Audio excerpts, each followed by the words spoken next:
Podem tirar essa garota daqui? Ela não deveria estar neste andar. A voz cortante de Marcelo Figueiredo ecoou pelo auditório executivo da Nova Brasil Finanças como um chicote.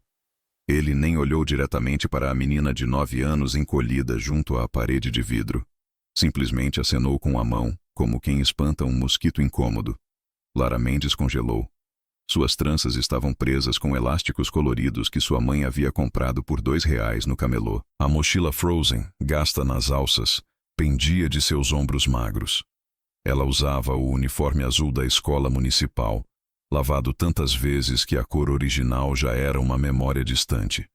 Seus tênis brancos, na verdade, eram bege de tanta sujeira acumulada que nenhuma quantidade de sabão conseguia remover completamente.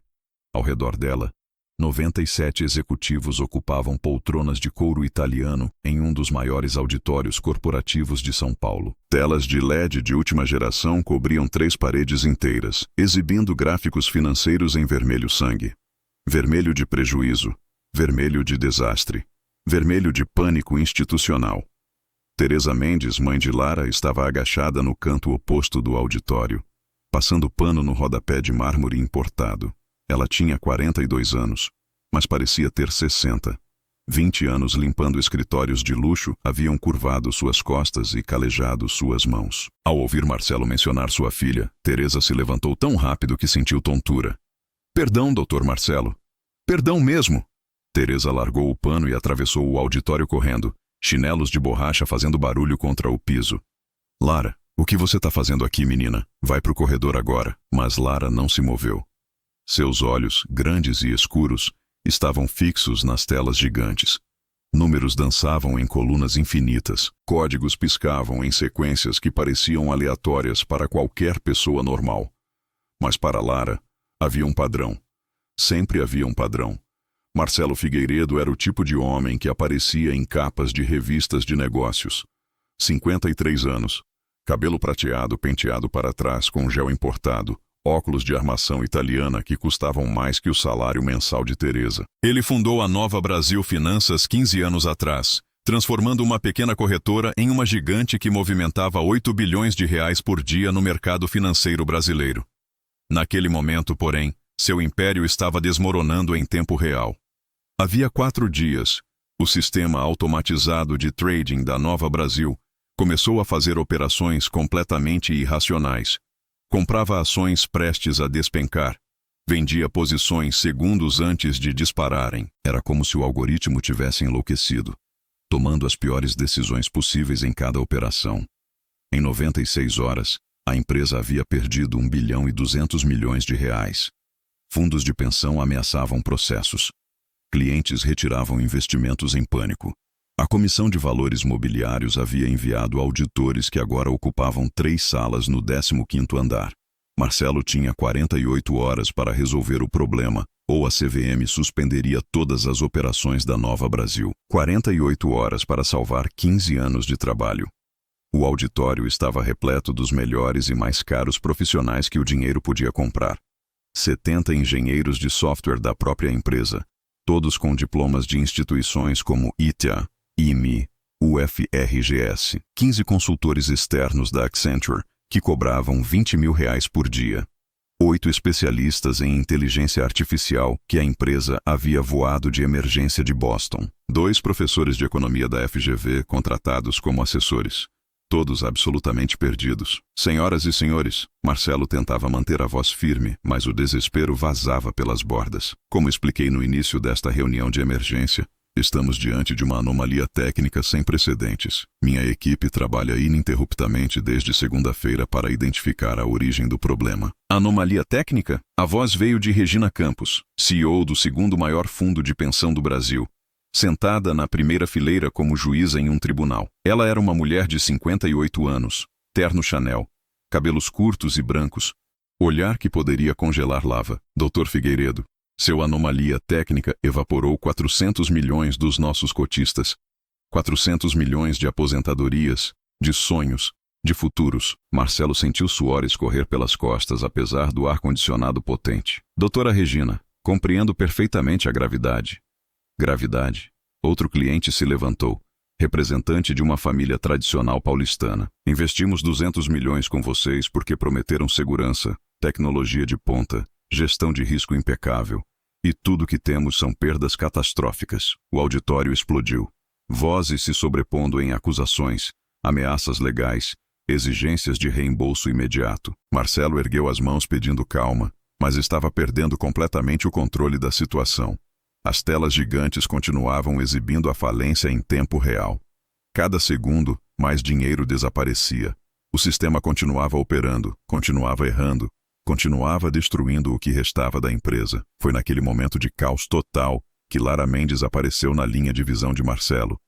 A menina havia se aproximado das telas principais, enquanto sua mãe tentava alcançá-la. Lara estava parada a 3 metros do palco, pescoço esticado para ver melhor os dados projetados, completamente alheia ao pânico ao redor. Podem tirar essa garota daqui? Marcelo repetiu, agora com irritação clara. Ela não deveria estar neste andar. Teresa finalmente alcançou a filha, agarrando seu braço com força. Desculpa, Dr. Marcelo. Ela esqueceu a mochila aqui de manhã e veio buscar. Lara, vamos embora agora. Mas Lara resistiu, seus olhos ainda grudados nas telas. Mãe, espera. Não tem espera nenhuma. Teresa puxou com mais força mortificada. O doutor está ocupado com coisa importante, a gente não pode atrapalhar, mas eu tô vendo o problema. Lara disse voz baixa, mas firme. O auditório ficou em silêncio tão súbito que pareceu antinatural. 97 pares de olhos se voltaram para uma menina negra de 9 anos, filha da faxineira, usando uniforme de escola pública e tênis sujos. Marcelo soltou uma risada sem humor. Como é que é? Lara, cala essa boca agora! Teresa estava vermelha de vergonha e medo. Medo de perder o emprego. Medo de ser humilhada. Medo de que sua filha dissesse algo que as marcasse para sempre como pessoas que não sabiam seu lugar. Deixa ela falar. A voz veio de Daniel Tavares, diretor de tecnologia da Nova Brasil, um homem de 38 anos com profundas olheiras de 4 noites sem dormir. O que você viu, menina? Lara engoliu seco. Toda sua vida lhe ensinara a ser invisível. Meninas negras, pobres, filhas de faxineiras, não falavam em lugares como aquele, não chamavam atenção, não tinham opiniões sobre assuntos de gente importante. Mas havia algo naquelas telas que ela não conseguia ignorar. O sistema está lendo os números ao contrário. Lara disse, voz trêmula, mas clara. Silêncio absoluto. Marcelo inclinou a cabeça. Ao contrário. Tipo quando você olha no espelho e vê tudo invertido. Lara explicou, ganhando um pouco de confiança. O sistema acha que números crescendo significa vender, e números caindo significa comprar. Mas é o contrário. Daniel se aproximou rapidamente. Você está falando de inversão de paridade nos sinais de entrada do algoritmo?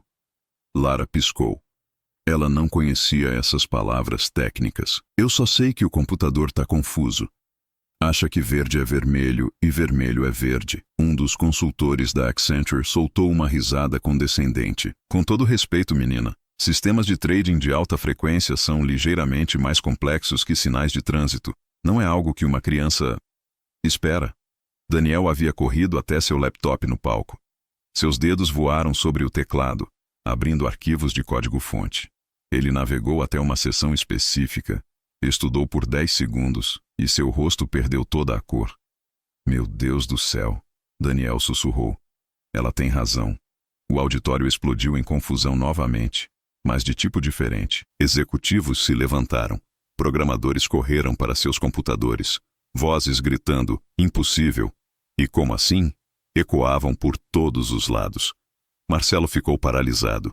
Daniel, você está me dizendo que uma criança de 9 anos identificou em 10 segundos o que 70 engenheiros não conseguiram em 4 dias? Daniel não respondeu. Estava ocupado demais verificando e reverificando, buscando confirmação de que aquilo era real. Finalmente, ele se virou para o auditório com a expressão de quem acabou de ser atropelado por um trem. Tem uma inversão de sinal no módulo de processamento de dados de mercado. Quando o sistema detecta tendência de alta, ele interpreta como tendência de baixa, e vice-versa. É por isso que toda a operação está errada. O algoritmo não está quebrado. Está funcionando perfeitamente. Apenas com instruções invertidas. Regina Campos se levantou lentamente. E nenhum de vocês percebeu isso? É um erro tão básico. Um dos programadores seniores começou a se defender. Mas parou. Não havia defesa. Era básico. E eles haviam passado 4 dias procurando problemas complexos enquanto ignoravam o óbvio. Marcelo olhou para Lara como se estivesse vendo um fantasma. Como você soube? Lara encolheu os ombros, constrangida com toda a atenção. Eu vejo vocês trabalhando todo dia. Quando minha mãe limpa o escritório de noite, eu faço lição de casa nas mesas vazias. E eu olho as telas. Vejo os números, os gráficos, os códigos. Eu gosto de números. Você gosta de números? Marcelo repetiu, quase em transe. Eles fazem sentido, Lara explicou simplesmente. Mais sentido que gente, às vezes. Números não mentem. Só precisam ser lidos direito. Daniel sentou pesadamente em uma cadeira. Ela memorizou o padrão de funcionamento do nosso sistema apenas observando. E quando viu os erros hoje, imediatamente reconheceu que os padrões estavam invertidos. Quantos anos você tem? Regina perguntou diretamente a Lara. 9, senhora. E você entende de mercado financeiro? Não muito, Lara admitiu. Mas eu entendo quando números não estão fazendo o que deviam fazer. Um dos professores da FGV limpou a garganta. Dr. Figueiredo, se a observação dela estiver correta, e parece que está, isso significa que a solução é relativamente simples. Corrigir a inversão de sinal deve levar. O que, Daniel? Algumas horas. Daniel acenou com a cabeça, ainda em choque. Tecnicamente, sim. Mas vamos precisar testar exaustivamente antes de colocar de volta no ar. Talvez 18 horas de trabalho intensivo. 18 horas.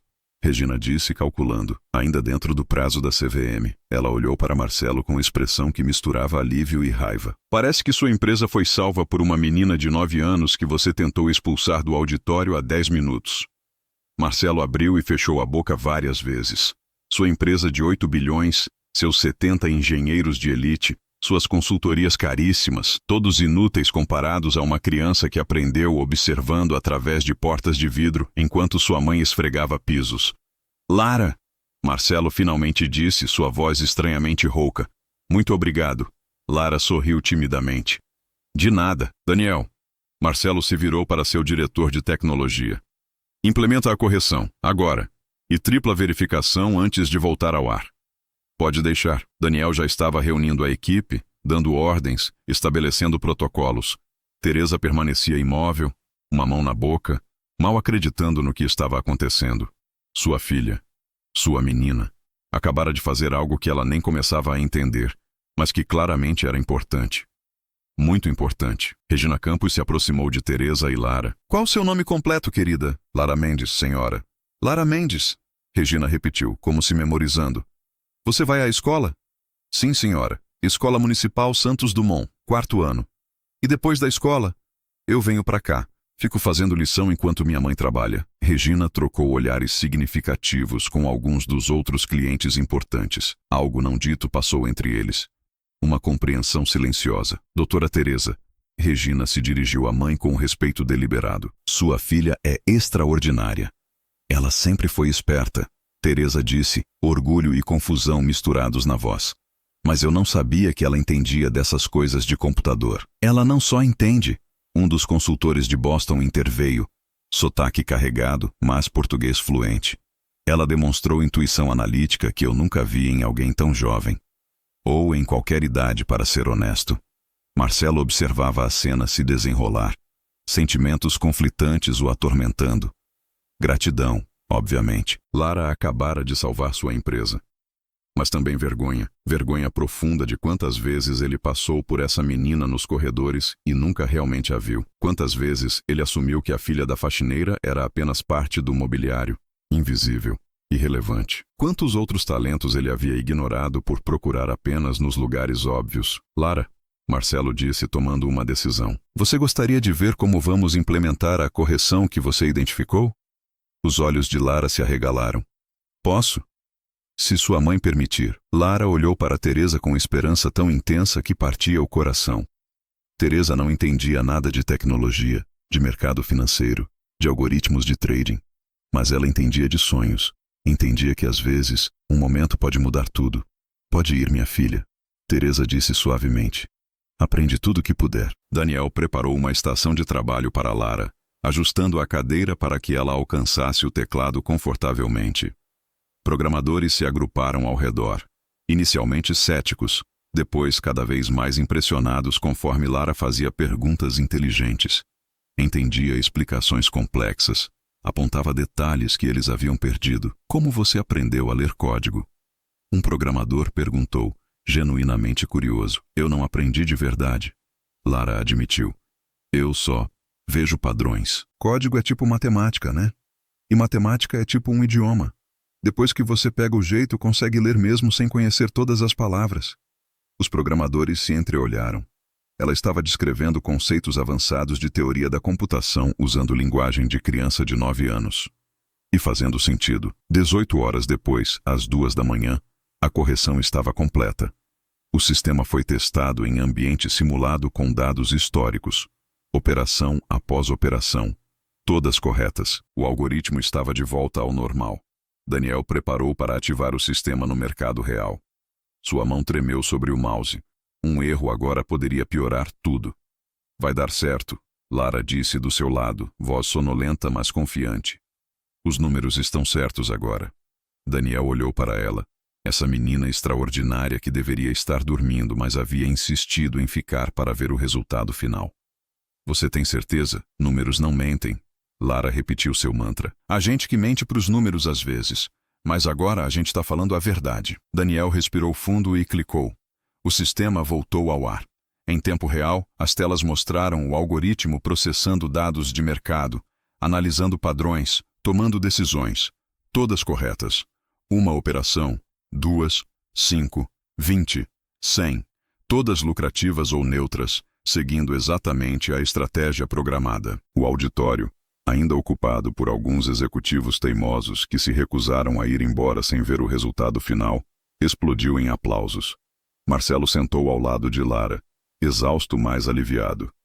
Você salvou esta empresa. Você sabe disso? Lara deu de ombros. Eu só falei o que vi. Não. Marcelo disse firmemente. Você fez muito mais que isso. Você provou que inteligência não tem a ver com diplomas ou idade ou... Ele hesitou. Ou qualquer outra coisa que as pessoas usam para julgar valor. Lara o olhou com aquela sabedoria estranha que algumas crianças possuem. As pessoas não me veem muito. Acho que é porque não esperam ver nada. A observação atingiu Marcelo como soco no estômago. Bem, eu te vejo agora. E vou ter certeza de que todos te vejam. Mas Marcelo não fazia ideia do que havia desencadeado. Porque Lara não apenas identificou o problema óbvio. Ela havia visto algo muito maior. Algo muito mais perigoso. E nos próximos dias, o mundo inteiro descobriria que a filha da faxineira estava prestes a expor um dos maiores escândalos financeiros da história do Brasil. A notícia vazou antes do amanhecer. Alguém havia gravado o vídeo da reunião no auditório e postado nas redes sociais. Às 6 da manhã, menina de 9 anos salva empresa de bilhões. Era trending topic no Twitter Brasil. Às 8, jornalistas cercavam a entrada da Nova Brasil Finanças. Às 10, programas de TV interrompiam a programação normal para discutir a história. Lara acordou com sua mãe, sacudindo seu ombro suavemente. Filha, tem um monte de gente na porta. Que gente? Lara perguntou, ainda sonolenta. Repórteres. Eles querem falar com você. Lara e Teresa moravam em um apartamento de 2 cômodos no Jardim Ângela, zona sul de São Paulo. O prédio tinha 4 andares, paredes com pintura descascando, escadas com iluminação quebrada. O apartamento delas era limpo, mas espartano. Um sofá-cama que Teresa usava. Um colchão no chão para Lara. Uma televisão pequena, uma geladeira que fazia barulho estranho, uma mesa de plástico onde Lara fazia lição de casa sob luz fluorescente piscante. Agora, esse espaço minúsculo estava prestes a ser invadido pela mídia nacional. Teresa não atendeu a porta. Em vez disso, ligou para Marcelo Figueiredo, número que ele havia insistido que ela guardasse para qualquer emergência. Isto, ela decidiu, contava como emergência. Marcelo chegou 40 minutos depois em um SUV preto com motorista, acompanhado de 2 seguranças e a diretora de Relações Públicas da Nova Brasil. Eles escoltaram Lara e Teresa por uma saída lateral, evitando a maioria dos jornalistas, e as levaram diretamente para o escritório. No caminho, Marcelo explicou a situação. A história viralizou. Você é famosa, Lara. Todo o Brasil está falando sobre você. Lara olhou pela janela do carro vendo São Paulo despertar. Pessoas correndo para pegar ônibus. Vendedores ambulantes abrindo barracas. Crianças uniformizadas indo para a escola. Vida normal continuando, alheia ao fato de que ela, Lara Mendes, estava subitamente no centro de um furacão midiático. Eu não queria ser famosa. Lara disse baixinho. Só queria ajudar. Eu sei. Marcelo respondeu. Mas às vezes fazer a coisa certa tem consequências que não podemos controlar. Agora precisamos gerenciar isso da melhor forma. No escritório, uma coletiva de imprensa já estava sendo preparada. Regina Campos havia ligado de manhã cedo, insistindo que isso fosse tratado como oportunidade, não como crise. O Brasil precisa dessa história, ela havia dito. Precisa ver que talento existe em todos os lugares, que inteligência não tem cor ou classe social. Às 14h, Lara estava sentada em uma mesa comprida no auditório executivo, microfones apontados para ela como armas. Teresa sentava ao seu lado, desconfortável com o terno emprestado da diretora de RH. Marcelo do outro lado, Daniel logo atrás. 50 jornalistas lotavam o espaço, câmeras de televisão gravando cada segundo. Perguntas vinham como rajadas de metralhadora. Lara, como você aprendeu sobre mercado financeiro? Você é um prodígio matemático? Pretende trabalhar na Nova Brasil quando crescer? Como seus colegas de escola reagiram? Lara respondia com timidez, mas honestidade. Não, ela não era prodígio. Sim, ela gostava de matemática. Não sabia sobre o futuro. Seus colegas ainda não sabiam porque ela não havia voltado à escola. Foi quando um jornalista investigativo da Folha de São Paulo fez a pergunta que mudou tudo. Doutor Figueiredo, o sistema da Nova Brasil teve uma falha que custou mais de R$1 bilhão. Uma falha tão simples que uma criança identificou em minutos. Isso não levanta questões sobre supervisão, sobre controles de qualidade, sobre como a empresa é gerida. O auditório ficou em silêncio. Era a pergunta que todos pensavam, mas poucos se atreviam a fazer na frente de Marcelo Figueiredo. Marcelo começou a responder com sua voz corporativa treinada. Obviamente já iniciamos revisão completa de todos os nossos processos. Mas não foi erro de processo. Lara interrompeu suavemente. Todas as cabeças se viraram para ela. Marcelo congelou no meio da frase. Como assim, Lara? O jornalista perguntou, sentindo uma história maior. Lara mordeu o lábio. Ela havia visto algo. Algo que não contou a ninguém ainda porque não sabia se devia. Mas agora, com 50 câmeras gravando, com meio Brasil assistindo, ela sentiu que talvez fosse hora da verdade. O erro não aconteceu por acidente. Lara disse lentamente. Alguém colocou aquilo ali de propósito. O silêncio no auditório foi absoluto por 3 segundos. Então explodiu em caos total. O que você quer dizer com de propósito? Você está acusando alguém de sabotagem? Quem faria isso? Marcelo estava pálido. Lara, talvez não devêssemos... Eu vi no código. Lara continuou, voz ganhando força.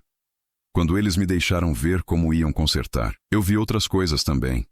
O erro que eu mostrei, o que invertia os sinais, ele tinha uma data, foi adicionado há 3 semanas. E tinha um nome de usuário. Daniel se levantou abruptamente. Lara, como você... Eu tenho boa memória. Lara disse. E o nome de usuário era MFIG Admin. Eu perguntei para um programador o que significa. Ele disse que MFIG é Marcelo Figueiredo. Admin significa administrador. 50 pares de olhos se voltaram para Marcelo como holofotes. Isso é absurdo, Marcelo gaguejou. Minha conta foi hackeada, obviamente. Alguém usou minhas credenciais para... Mas tinha autenticação biométrica. Lara disse confusa. O programador me explicou. Para usar a conta MFIG Admin, precisa de impressão digital e reconhecimento facial. Como alguém ia hackear isso? A pergunta pairou no ar como guilhotina prestes a cair. Regina Campos se levantou lentamente da plateia onde havia se sentado para assistir à coletiva. Dr. Figueiredo, acho que precisamos de uma conversa, em particular, agora. Doutora Regina, eu posso explicar? Sim. Regina disse, voz gelada. Você pode. E vai. Mas não aqui. A coletiva de imprensa terminou em confusão. Jornalistas gritando perguntas. Seguranças escoltando Marcelo para fora. Câmeras capturando cada segundo da humilhação dele.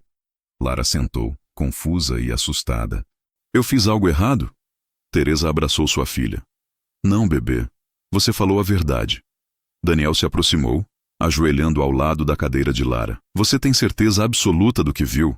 Do nome de usuário e da data? Lara fechou os olhos, revisando memória fotográfica. MFG admin. Adicionado em 14 de março às 23h47. O comentário no código dizia: otimização temporária de performance. Daniel puxou seu laptop e verificou. Seu rosto confirmou o que Lara disse. Ela está certa, palavra por palavra. Mas por quê? Um dos consultores de Boston perguntou. Por que Marcelo sabotaria sua própria empresa? Foi Regina quem respondeu, voltando ao auditório com expressão sombria. Porque ele estava vendido. A gente acabou de acessar registros bancários dele, com autorização de emergência do juiz. Marcelo recebeu 15 milhões de reais em conta nas Ilhas Cayman há um mês. Origem do dinheiro? Concorrentes. Fundos de investimento que lucrariam com o colapso da Nova Brasil. O auditório processou essa informação em silêncio chocado. Ele foi pago para destruir sua própria empresa. Regina continuou. A jogada era sabotar o sistema, causar perdas massivas, fazer o preço das ações despencar, permitir que os concorrentes comprassem a Nova Brasil por preço de banana. Depois, descobrir o erro, ser o herói que salva tudo e receber bônus gigante dos novos donos. Plano perfeito.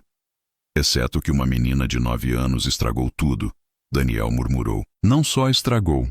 Regina sorriu pela primeira vez. Ela expôs, na frente de 50 jornalistas, ao vivo. Lara mal conseguia processar. Então o Dr. Marcelo é bandido? É, Regina disse gentilmente. Mas graças a você, ele não vai conseguir fugir. Nas horas seguintes, a história explodiu de maneiras que ninguém previu. Não era mais sobre menina prodígio salvando a empresa. Era sobre corrupção corporativa, traição, ganância. E uma criança que acidentalmente se tornou denunciante. Marcelo Figueiredo foi preso às 8 da noite, em sua mansão no Morumbi. Câmeras de TV capturaram ele sendo levado em algemas. No dia seguinte, Polícia Federal iniciou investigação completa. Descobriram que o esquema era ainda maior. Marcelo não estava sozinho. 3 diretores estavam envolvidos, documentos falsificados, contas offshore, uma conspiração que envolvia centenas de milhões de reais. Tudo desmoronou porque uma menina prestou atenção em um detalhe que deveria ter sido invisível. Lara se tornou instantaneamente a pessoa mais famosa do Brasil. Programas de TV ligavam oferecendo entrevistas. Editoras queriam publicar sua biografia. Empresas de tecnologia ofereciam bolsas de estudo integrais. Universidades mandavam cartas de intenção para daqui 10 anos. Mas Lara não queria nada disso. Ela só queria voltar para a escola, brincar com amigas, ser criança. Mãe, Lara disse uma noite, deitada no colchão no chão enquanto Teresa arrumava a roupa lavada. As pessoas vão me odiar agora, por causa do que aconteceu com o Dr. Marcelo. Teresa parou o que estava fazendo e veio se sentar ao lado da filha. Por que você acha isso? Porque ele perdeu tudo. A empresa, o dinheiro, a liberdade. E foi por minha causa.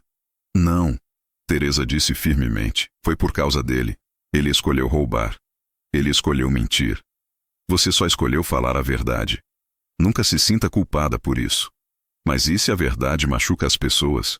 Teresa pensou cuidadosamente. Era uma pergunta profunda para uma criança de 9 anos. Uma pergunta que muitos adultos evitavam a vida inteira. Às vezes a verdade machuca, Teresa admitiu. Mas mentira machuca mais.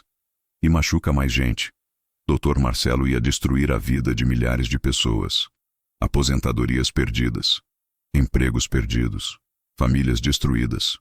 Você impediu isso. Eu só falei o que vi. Exatamente. E isso foi o suficiente. Uma semana depois, em reunião extraordinária do Conselho de Administração da Nova Brasil, Regina Campos foi nomeada CEO interina. Sua primeira ordem de negócios, contratar Lara e Teresa oficialmente. Não como faxineira, Regina esclareceu quando apresentou a proposta a Teresa, como consultora de integridade de sistemas. Lara vai revisar nossos códigos, verificar se há outras surpresas escondidas. Você, doutora Teresa, vai supervisionar e garantir que sua filha tenha o apoio necessário. Salário, 100 mil reais por mês para vocês duas. 20 horas semanais, nada que interfira com escola. Teresa quase desmaiou.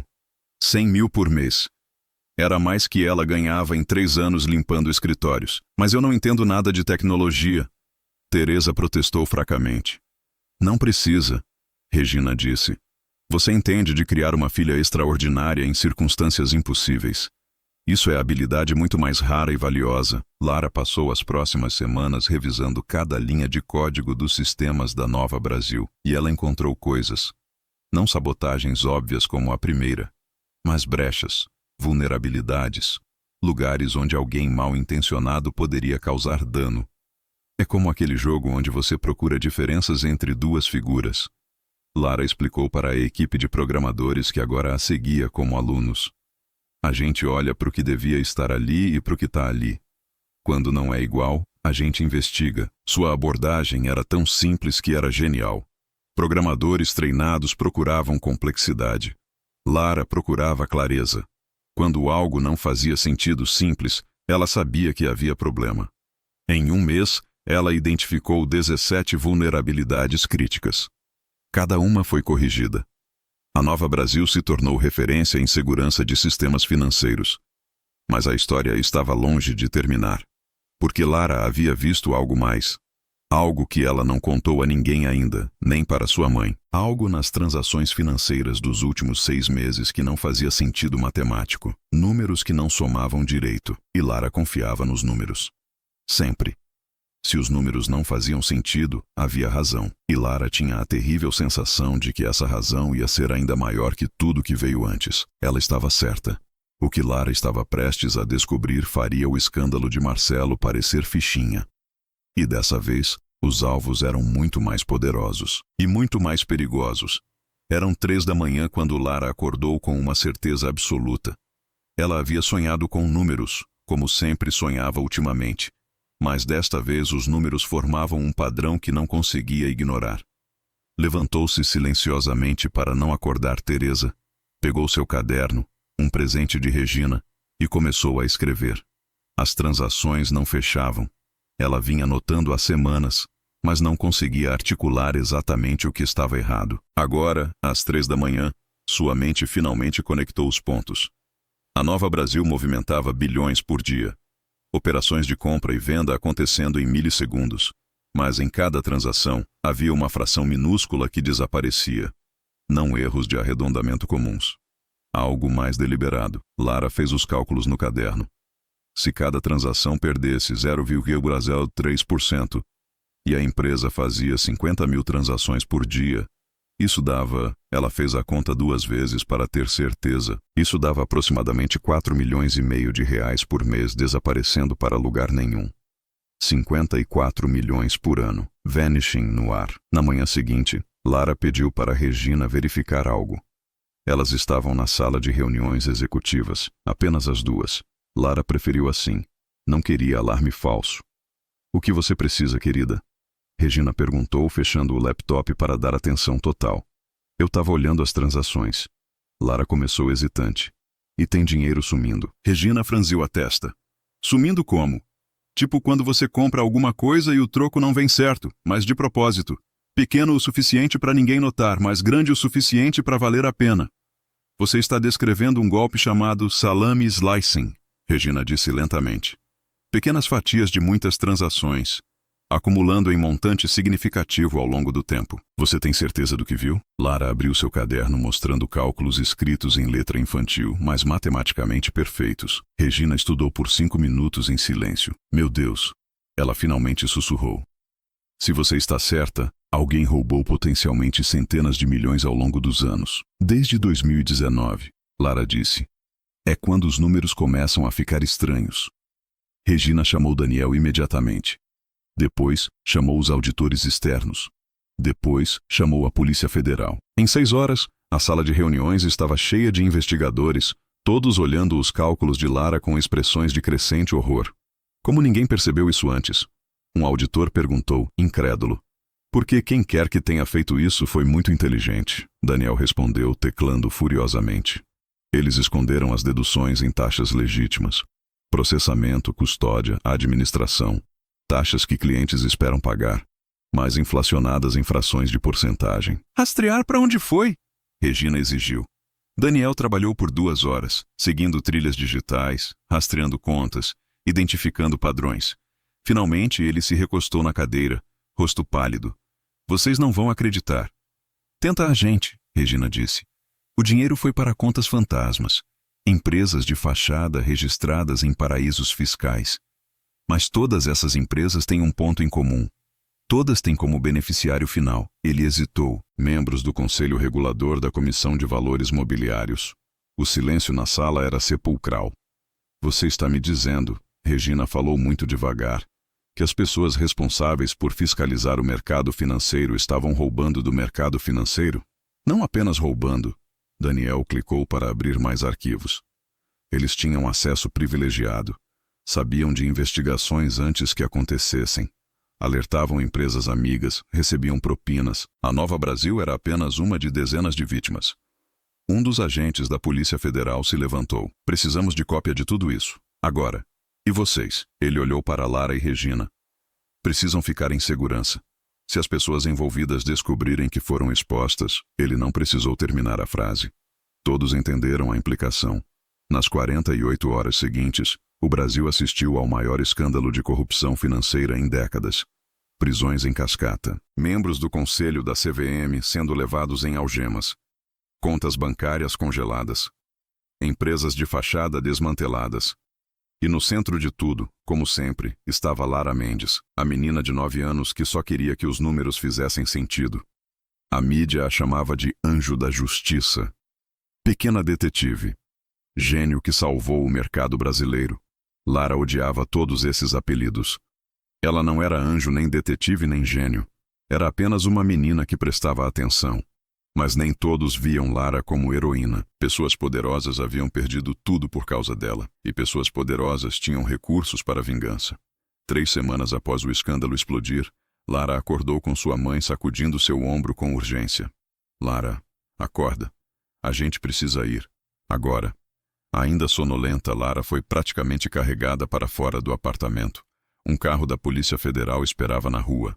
Teresa empacotou uma mala às pressas e elas foram levadas para local não revelado. O que está acontecendo? Lara perguntou, agora completamente acordada e assustada. O agente no banco da frente se virou. Interceptamos comunicações de uma das pessoas que você ajudou a prender.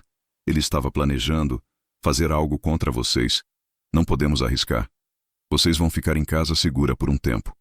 A casa segura era um apartamento sem identificação em bairro de classe média. 2 agentes ficaram de guarda 24 horas. Lara não podia ir à escola. Não podia sair. Pela primeira vez em sua vida, ela estava realmente assustada. Mãe, foi minha culpa? Lara perguntou uma noite, abraçada com Teresa no sofá. Nunca. Teresa respondeu ferozmente. Você não fez nada errado. Pessoas ruins fizeram coisas ruins e estão com raiva de terem sido pegas. Mas isso não é culpa sua. Mas se eu tivesse ficado quieta, então mais gente teria sido roubada. Mais gente teria sofrido. Bebê, você tem um dom. Não só para números, mas para justiça. Para fazer a coisa certa mesmo quando é difícil. Isso é raro. E precioso. Não deixa que gente má tire isso de você. Elas ficaram na casa segura por 3 semanas. Finalmente, a Polícia Federal prendeu todos os envolvidos nas ameaças. O perigo passou. Lara e Teresa puderam voltar para casa. Mas tudo havia mudado. Lara não era mais invisível. Ela era famosa, reconhecida, celebrada e odiada por alguns. Ela não podia mais andar livremente pelas ruas. Precisava de segurança constantemente. Eu só queria ajudar. Lara disse para Regina em uma de suas conversas semanais. Não queria que minha vida virasse isso. Regina pegou as mãos de Lara entre as suas. Eu sei, querida. E sinto muito. Mas você fez algo extraordinário. Você provou que uma pessoa, não importa quão jovem ou pequena, pode mudar o mundo. Esse é fardo pesado para carregar, mas também é presente. Não parece presente. Lara murmurou. Não agora. Regina concordou. Mas vai parecer. Um dia, quando você for mais velha, vai olhar para trás e ver que iniciou uma revolução. Não revolução violenta, mas revolução de consciência.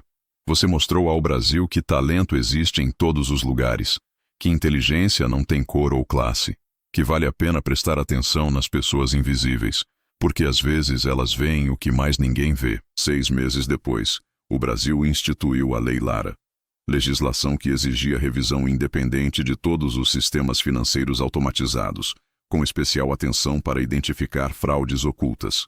Empresas de tecnologia criaram programas de identificação de talentos em comunidades carentes, procurando a próxima Lara, antes que ela ficasse invisível. A própria Nova Brasil, sob liderança de Regina, se tornou referência em inclusão e oportunidade. Metade dos novos contratados vinham de escolas públicas. Programas de mentoria foram estabelecidos. Bolsas de estudo oferecidas. E Lara voltou a ser criança, tanto quanto possível. Ela continuou seu trabalho de consultoria, mas em escala reduzida. Foi à escola, fez amigos, brincou. Sua mãe, Teresa, se tornou palestrante motivacional, contando a história delas para escolas e empresas, inspirando outras mães a acreditarem em seus filhos. 5 anos depois, Lara, agora com 14 anos, foi convidada para dar palestra no TEDx São Paulo. O auditório estava lotado com 1.500 pessoas. Câmeras transmitiam ao vivo para 100.000 pessoas online. Lara subiu ao palco, não mais a menina tímida de 9 anos, mas ainda com a mesma humildade e clareza. Quando as pessoas me perguntam como eu fiz o que fiz, ela começou. Eu sempre dou a mesma resposta. Eu prestei atenção. Simples assim. Prestei atenção em coisas que outros ignoravam, em números que não faziam sentido, em padrões que estavam errados. Ela fez pausa, olhando a audiência. Mas a pergunta real não é como eu vi o que vi. A pergunta real é: por que mais ninguém estava olhando? Por que levou uma criança de 9 anos para perceber o que centenas de adultos treinados perderam? Silêncio absoluto na plateia. A resposta, Lara continuou, é que a gente vê o que espera ver. Adultos esperavam problemas complexos, então procuraram soluções complexas. Eu não tinha expectativas, então vi a verdade simples. Ela sorriu, lembrando, ser invisível me deu superpoder. Ninguém esperava nada de mim. Então ninguém me dizia o que eu devia ou não devia pensar.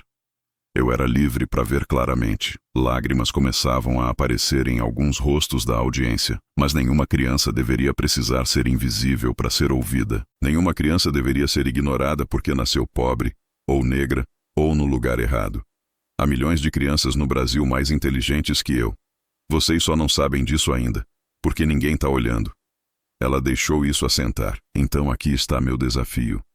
Para professores, a criança quieta no fundo da sala pode ser gênio escondido. Para empresários, talentos existem onde vocês não estão procurando. Para todo mundo, parem de assumir. Comecem a ver. Realmente ver. Lara olhou diretamente para a câmera. 5 anos atrás, eu era só a filha negra da faxineira. Invisível, ignorada, sem importância. Hoje, tô aqui. Mas quantas outras Laras existem ainda invisíveis? Quantos problemas poderiam ser resolvidos se a gente prestasse atenção em quem a gente ignora? Ela terminou com um sorriso. Números não mentem. Pessoas mentem. Sistemas mentem. Mas números sempre contam a verdade. A gente só precisa estar disposto a ouvi-la. Mesmo quando a verdade vem de lugares que não esperávamos. A ovação durou 8 minutos. Lara permaneceu no palco acenando, mas seus olhos procuravam apenas uma pessoa na multidão. Sua mãe, Teresa, na primeira fileira chorando de orgulho. Depois da palestra, jornalistas a cercaram com perguntas. Uma repórter perguntou: Lara, você tem algum arrependimento? Se pudesse voltar no tempo, faria tudo diferente? Lara pensou cuidadosamente antes de responder. Eu não mudaria ter falado a verdade, mas eu mudaria como o mundo trata pessoas como eu. Eu tive sorte. Tive uma mãe que acreditou em mim. Tive pessoas como Regina que me deram chance. Tive números que não me julgaram pela minha aparência. Ela olhou diretamente para a câmera novamente. Mas sorte não devia ser necessária. Toda criança deveria ter chance de mostrar seu valor. E não demorar 9 anos sendo invisível até que crise aconteça. Mais tarde naquela noite, de volta ao apartamento, agora consideravelmente maior e melhor que o original, Lara sentou com sua mãe para jantar simples de arroz, feijão e frango. Você tá bem? Teresa perguntou, percebendo que a filha estava pensativa. Tô pensando. Lara disse. Em quantas crianças como eu existem, que poderiam mudar o mundo? Mas ninguém nunca vai saber porque ninguém está olhando. Então o que você vai fazer? Lara sorriu, aquele sorriso determinado que Teresa conhecia bem. Vou procurar elas. Vou criar programa de identificação de talentos. Vou em escolas públicas, comunidades carentes, lugares onde gente como eu vive. E vou achar essas crianças antes que fiquem invisíveis. Isso vai ser muito trabalho, Teresa disse, mas estava sorrindo também. Números não fazem sentido se ficam escondidos, Lara respondeu. E gente é como números. Todo mundo tem valor. A gente só precisa saber onde procurar. Nos anos seguintes, a Fundação Lara Mendes se tornou referência em identificação e desenvolvimento de talentos em comunidades desfavorecidas. Centenas de crianças foram descobertas, apoiadas, treinadas. Muitas se tornaram programadoras, matemáticas, engenheiras. Algumas se tornaram professoras, voltando para suas comunidades para inspirar a próxima geração. E tudo começou porque uma menina de 9 anos prestou atenção em números que não faziam sentido.